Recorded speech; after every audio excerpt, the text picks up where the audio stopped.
आप सभी भाई बहनों का आध्यात्मिक ज्ञानात्मक चैनल की ब्रह्म मुहूर्त ज्ञान उपदेश कक्षा में एक बार फिर स्वागत है। आज की चर्चा का विषय है प्रारब्ध, जिसको साधारण शब्दों में लोग भाग्य भी कहते हैं, किस्मत भी कह देते हैं, जिसको इंग्लिश में लक भी कह देते हैं। अक्सर ये सभी स्थितियां कभी कभी मनुष्य को भ्रम की स्थितियों में डाल देती है, क्योंकि ये सभी स्थितियां कर्मों से जुड़ी हुई हैं। और प्रारब्ध का सैद्धांतिक रूप से जो शास्त्रों में अर्थ समझाया गया वो जाति, आयु और भोग से है। हालांकि आज हमारी जो नीचे हमने दो स्थितियां एक खाने रूप में बनाई हैं, इस चित्र के द्वारा ये जो काले रंग की स्थितियां हैं इसको प्रतिकूल परिस्थितियों से हमने दर्शाया है, और ये जो सफेद रंग की स्थिति है इसको हमने अनुकूल परिस्थिति से दर्शाया। अनुकूल का अभिप्राय सुखों से होता है, प्रतिकूल का अभिप्राय दुखों से होता है। अक्सर जब जब आपके हमारे जीवन में प्रतिकूल परिस्थितियां आती हैं तो अक्सर एक साधारण मनुष्य दुखी रहता है, संतापग्रस्त रहता है, और तब ऐसी स्थितियों में अक्सर वो भटकाव की स्थितियों में भी आ जाता है, क्योंकि जब तक मनुष्य कर्मफल सिद्धांत की एक सैद्धांतिक स्थितियों को समझता नहीं है तब तक ये प्रारब्ध की स्थितियां मनुष्य को भ्रम में डाल देती है। क्योंकि प्रारब्ध का अभिप्राय ये है जाति, आयु, भोग। जाति तो देखिए माता के गर्भ में आपका हमारा जो शरीर का निर्माण होता है वो मनुष्य जोनि का है। तो जाति तो आपकी हमारी माता के गर्भ में ही निर्धारित हो जाती है।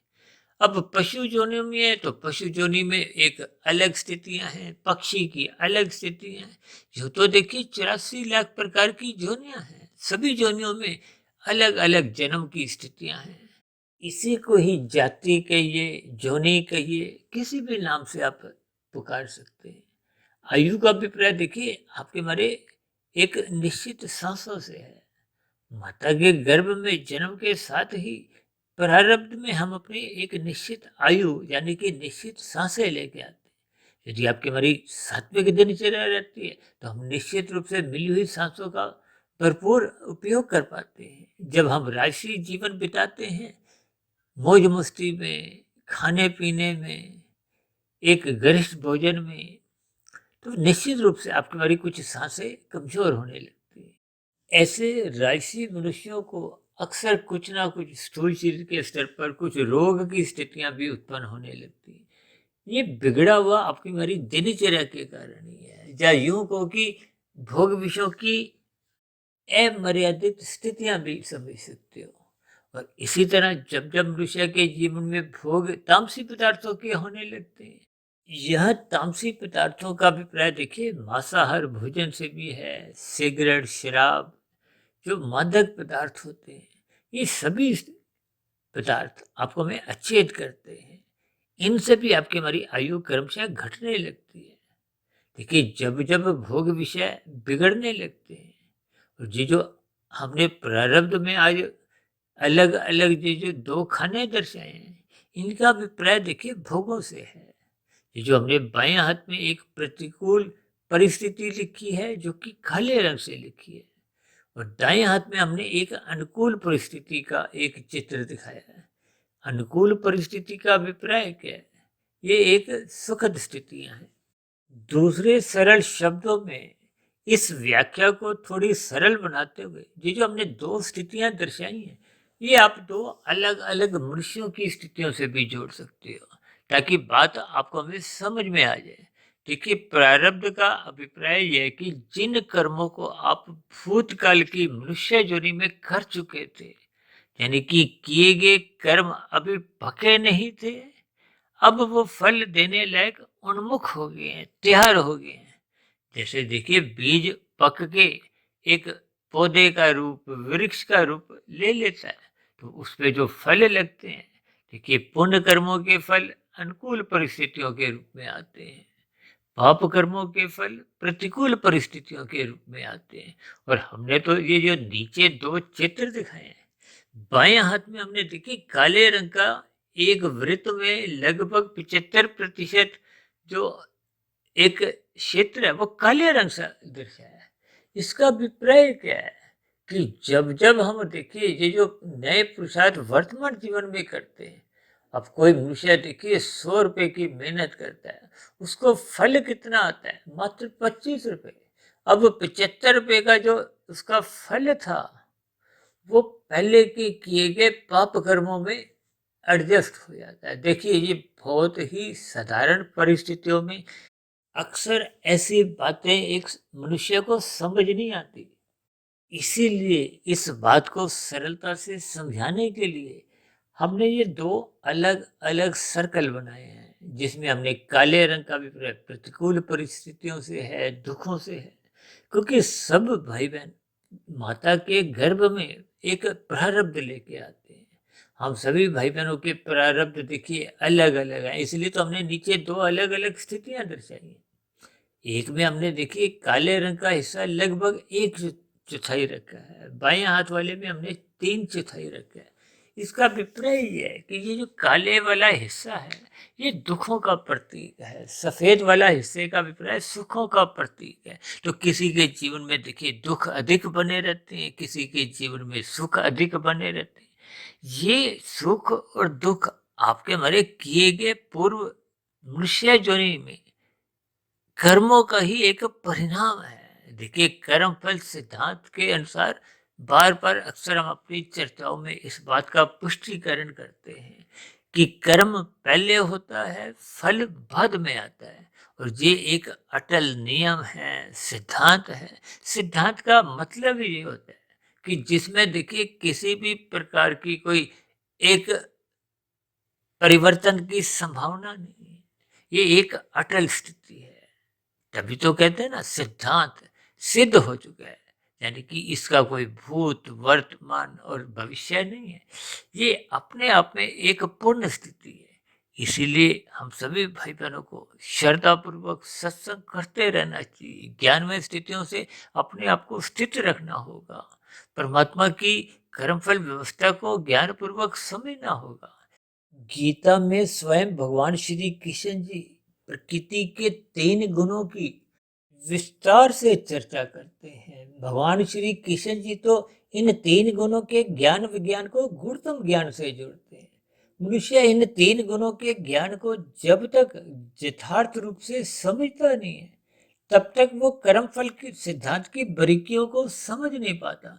और अक्सर ऐसी स्थिति में ये जो प्रारब्ध की स्थितियां आपके हमारे जीवन में आती जाती हैं, अनुकूल परिस्थितियों को तो मनुष्य सुखपूर्वक भोगता रहता है, लेकिन जब जब प्रतिकूल परिस्थितियां आती हैं, तो अक्सर मनुष्य अज्ञानतावश इन प्रतिकूल परिस्थितियों को दूर करने के लिए कुछ अंधविश्वासों में, कुछ भ्रम की स्थितियों में अपने आप को स्थित करता हुआ भटकाव की स्थितियों में आ जाता है।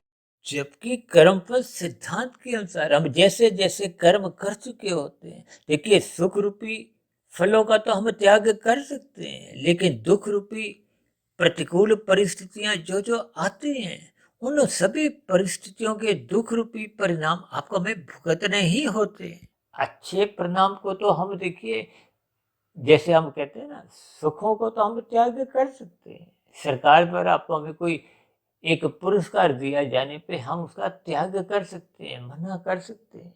लेकिन जब जब हम कोई देखिए एक न्यायालय द्वारा सजा मिलती है, तो उस सजा को भोगने से हम मना नहीं कर सकते, यानी कि दंड मनुष्य को भोगना ही पड़ता है। इसका अभिप्राय साधारण शब्दों में यही है कि जितने भी हम एक निषेध कर्म, पाप कर्म कर चुके हैं, उन किए गए पाप कर्मों का जो दुख रूपी परिणाम आपके मेरे जीवन में आता है, वो देखिए प्रारब्ध रूप में तो वही आता है जो कर्म हम पीछे की मनुष्य जोनि में कर चुके हैं। जबकि मनुष्य जोनि कर्म जोनि भी है, यानी कि हम आप नए कर्म भी करते हैं। नए कर्म करने के साथ साथ आपको हमें एक साधना करने का अवसर भी दिया गया। हालांकि आज हमारा देखिए कोई साधना के ऊपर कोई विषय नहीं है। आज हमारा विषय केवल इतना ही है कि हम कर्मफल सिद्धांत की स्थितियों को समझें। देखिए जैसे जैसे मनुष्य ज्ञान पूर्वक, श्रद्धा पूर्वक सत्संग करने लगता है, तो फिर परमात्मा का ज्ञान विज्ञान ये कर्मों की स्थितियां, प्रकृति के 3 गुणों की स्थितियां मनुष्य को क्रमबद्ध तरीके से फिर समझ में आने लगती है। अक्सर बार बार कहा जाता है सत्व गुण का संग करो, इसलिए कहते हैं सत्संग की एक प्रशंसा करो, सत्वगुण की प्रशंसा करो और रजोगुण के प्रति उदासीन रहो। भगवान श्री कृष्ण जी ने गीता में अर्जुन के रथ के 5 घोड़ों की लगाम अपने हाथ में रखते हुए यही एक उपदेश दिया है कि ये जो संसारी 5 भोग्य विषय हैं, गंध, रस, रूप, स्पर्श और शब्द, इनको अमर्यादित मत होने दो। देखिए जब जब हम बुद्धि की लगाम से कुछ इन पर नियंत्रण नहीं रखते तो निश्चित रूप से ये भोग विषय बिगड़ने लगते हैं, मनुष्य प्रमाद में आने लगता है, मनुष्य का धर्म की स्थितियां प्रथम स्थान से हटने लगती हैं, क्योंकि शास्त्रों में 4 पुरुषार्थों में धर्म को सदा ही प्रथम स्थान पे रखा गया। गीता में तो भगवान श्री कृष्ण जी स्वयं कहते हैं कि जब जब धर्म की हानि होती है, यानी कि जब जब हम धर्म को प्रथम स्थान से हटाने लगते हैं, सत्वगुण कमजोर करने लगते हैं, तो फिर निश्चित रूप से ये जो अर्थ और काम की स्थितियां हैं ये बिगड़ने लगती है। अर्थ का अभिप्राय देखिए धन से है, काम का अभिप्राय भोग इच्छाओं से है, और धन तो देखिए भोग इच्छाओं के लिए ही चाहिए। जब मनुष्य साधारण परिस्थितियों में पुरुषार्थ करता है तो लाभ की आशा रखना कोई गैर कानूनी नहीं। हम सभी भाई बहन देखिए नौकरी करें, व्यवसाय करें, दुकानदारी चलाएं, लाभ की इच्छा तो बनी ही रहती है, लेकिन लोभ से बार बार कहा जाता है बच्चों ये एक राजसी स्थिति है, क्योंकि लोभ की प्रवृत्ति ही धीरे धीरे मनुष्य में संग्रह वृत्ति जन्म लेती है। आजकल तो देखिए कुछ दिन पहले समाचारों में कुछ ऐसी ही स्थितियां देखने को आई हैं कि इनकम टैक्स की रेड में 300 कुछ करोड़ किसी एक व्यक्ति के यहाँ पाए गए। तो निश्चित रूप से इतनी बड़ी धनराशि, ये संग्रह वृत्ति कहो, महासंग्रह वृत्ति, अक्सर इन सभी स्थितियों में मनुष्य की जो एक धन कमाने की स्थितियां हैं अक्सर अनीतिगत होने लगती है। देखिए मेरा किसी दल से या कुछ इन स्थितियों से कोई प्रत्यक्ष लेना देना नहीं है।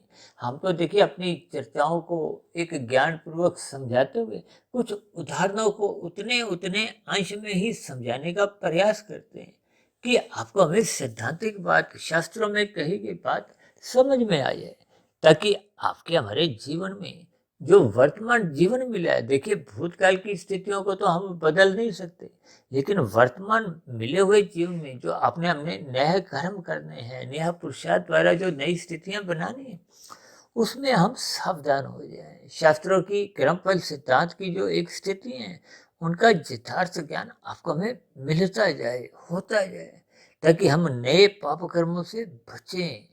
इसीलिए इन दोनों स्थितियों को हमने एक चित्रों द्वारा समझाया है कि सभी मनुष्यों के प्रारब्ध अलग अलग स्थितियां, अलग अलग परिस्थितियां लेके आते हैं। ये परिस्थितियों का अभिप्राय देखिए हमने ये जो रंगीन रंग दर्शाया है ये इसलिए दर्शाया है, इनका अभिप्राय संसारी सुखों से है, सुख सुविधा के साधनों से है। ये जो 5 भोग विषय हैं, गंध, रस, रूप, स्पर्श और शब्द, इन स्थितियों से है। लेकिन फिर भी मनुष्य इन प्रारब्ध रूपी फलों को भोगने में तो देखिए परतंत्र है, लेकिन नए कर्म करने में वो स्वतंत्र है। नए कर्म यदि हम अधिक मात्रा में परोपकार के कार्य करते हैं या निष्काम भाव से कर्म करना आरंभ कर देते हैं तो फिर आपके हमारे संस्कार सहज ही परिवर्तित होने लगते हैं। जब संस्कारों में सकारात्मक परिवर्तन आने लगता है तो पहले के जो दुख रूपी प्रतिकूल परिस्थितियों में जो दुख आ रहे थे, जो परिणाम आपके हमारे जीवन में प्रतिकूल परिस्थितियों में आ रहे थे, वो आपको में फिर वो बाधा नहीं उत्पन्न करते, वो आपको में उतने परेशान नहीं करते। दूसरे सरल शब्दों में आप यूं भी समझ सकते हो कि नए संस्कार शुभ करने में आपका हमारा एक नया पुरुषार्थ विशेष महत्व रखता है। और ये जो कर्मों के फल आते हैं अनुकूल या प्रतिकूल परिस्थितियों के रूप में, इनमें देखिए प्रारब्ध की अधिक प्रधानता मानी गई है। यानी कि भूतकाल में मनुष्य योनि में हम जैसे जैसे कर्म कर चुके थे, उनके परिणाम एक निश्चित समय के बाद सहज ही प्रारब्ध रूप में आते जाते हैं। तो इसलिए इन ज्ञान पूर्वक स्थितियों को आपको में समझना होगा। इसलिए तो हमने देखिए आज की वीडियो में हमने 2 चित्र दर्शाए हैं, ताकि ये सूक्ष्म ज्ञान की स्थितियां आपको में समझ में आ जाए। ये जो हमने एक दाएं तरफ हमने देखिए अनुकूल परिस्थितियों का 75% हिस्सा दर्शाया है, जबकि बाएं हाथ में हमने प्रतिकूल परिस्थितियों का 75% हिस्सा दर्शाया।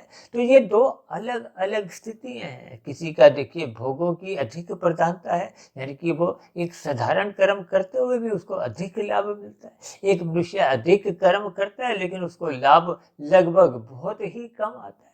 तो ये सभी स्थितियां देखिए, दायां हाथ वाले चित्र में जब हम कम पुरुषार्थ भी करते हैं तो आपको हमें अधिक फल मिलता है, जबकि बाएं हाथ वाले में क्योंकि प्रारब्ध की प्रतिकूल परिस्थितियों की प्रधानता है, तब ऐसी स्थितियों में आप और हम जितना पुरुषार्थ करते हैं उसका उतना फल आ नहीं पाता। ये प्रारब्ध के कारण ही है।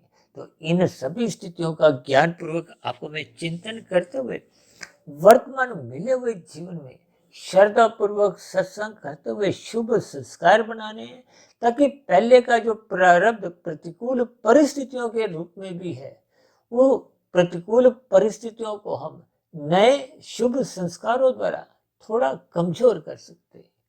अन्यथा मनुष्य जब भटकाव की स्थितियों में आता है, कोई जंत्र तंत्र मंत्र की स्थितियों में अपने आप को स्थित करने लगता है, तो वो कुछ अज्ञानता की स्थितियों में अपने आप को स्थित करता हुआ फिर वो नए पुरुषार्थ की ओर ध्यान दे नहीं पाता, सत्संग कर नहीं पाता। तो फिर अज्ञानता की स्थितियों में जो पहले की प्रतिकूल परिस्थितियों में जो दुख हैं वो उसको अधिक परेशान करते हैं।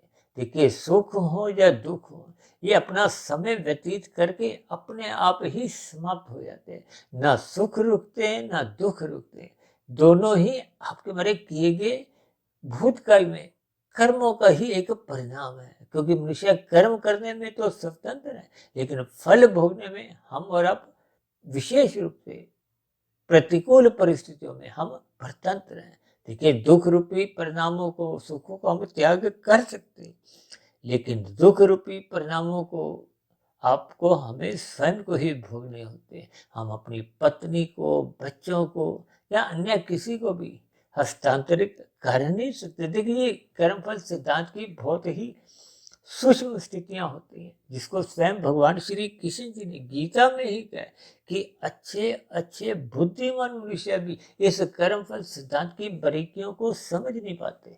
इसलिए मेरी आप सभी भाई बहनों से विनती है कि ये जो हमने प्रारब्ध यानी कि भाग्य की स्थितियों को अनुकूल और प्रतिकूल परिस्थितियों के रूप में जो दर्शाया है, ठीक है, काला रंग प्रतिकूल परिस्थिति को दर्शाता है, दुख को दर्शाता है, और सफेद रंग अनुकूल परिस्थितियों को दर्शाता है।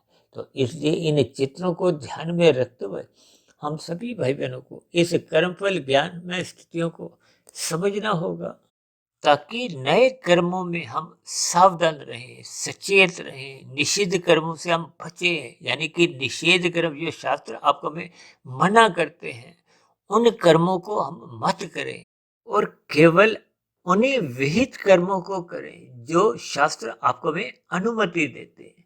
अब देखिए, शास्त्र आपको में मांसाहार भोजन खाने से मना करते हैं, भले ही कानून व्यवस्था में कोई दंडनीय अपराध नहीं है। इसलिए इन सभी स्थितियों को आपको में ज्ञान पूर्वक समझना होगा। शास्त्र बार बार तामसी स्थितियों का, जो कलयुग की 5 निंदनीय स्थान है, धूत कीड़ा, मदपान, स्त्री संग, हिंसा और अनीतिगत कार्यों से कमाए गए धन, बार बार शास्त्र समझाते हैं कि इन तामसी स्थितियों का संग मत करो। इन स्थितियों का संग करने मात्र से मनुष्य कब कितने पाप कर्म करने लगता है, मनुष्य को इसका बोध नहीं होता। इसलिए हम सभी भाई बहनों को श्रद्धा पूर्वक सत्संग करते रहना होगा, रात को मौनात्मक स्थितियों से बचना होगा, यानी कि रात को जल्दी सो जाना चाहिए और सुबह ब्रह्म मुहूर्त में उठ जाना चाहिए, ताकि शास्त्रों का अध्ययन करें, आपके बड़े शुभ संस्कार बने, ताकि दिन में जब संसारी स्थितियां, विषय भोगों की स्थितियां, यानी कि रजोगुणी आकर्षण आपके हमारे समक्ष आते हैं, उन राजसी स्थितियों का हम एक उदासीन रूप में उनसे एक ज्ञानपूर्वक विज्ञा लें, क्योंकि शास्त्र बार बार कहते हैं सत्वगुण की ही प्रशंसा करो, यानी कि सत्वगुण का संग करो, ब्रह्म मुहूर्त में उठो। जबकि रजोगुण के प्रति बार बार शास्त्र कहते हैं उदासीन रहो, उपेक्षा करो। किस लिए? ताकि हम तमोगुण में नहीं गिरे, क्योंकि तमोगुण की तो बार बार शास्त्र कहते हैं निंदा करो, विरोध करो। तो इन सभी स्थितियों का ज्ञान पूर्वक आपको मैं अध्ययन करते हुए अपने कर्मों की दिशा में सुधार लाना चाहिए। और ये सुधार तभी आ पाता है जब मनुष्य श्रद्धा पूर्वक निरंतर सत्संग करता है, उस पर मनन करता है, ताकि आपके मेरे कार्यशील में शुभ संस्कार बढ़ते जाएं। वो बने हुए फिर शुभ संस्कार मन बुद्धि को सात्विक बनाए रखते हैं, और फिर मन बुद्धि सात्विक रहने से कर्मेंद्रियों द्वारा, यानी कि स्थूल शरीर द्वारा कोई नए पाप कर्म नहीं होते, और विषय भोगों को भी हम एक मर्यादा पूर्वक उनका मात्र उपयोग करते हैं, भोगों से भी बचते हैं। तो ऐसी सभी शुभ स्थितियां हम सभी भाई बहनों के जीवन में भी बने। इन्हीं शुभ कामनाओं के साथ आज की चर्चा विशेष को अब यही विश्राम देते हैं। शाम को फिर मिलते हैं संध्या बेला ज्ञान कक्षा में। तब तक आप अपने आध्यात्मिक मित्र सुधीर भाटिया फकीर को इजाजत दें।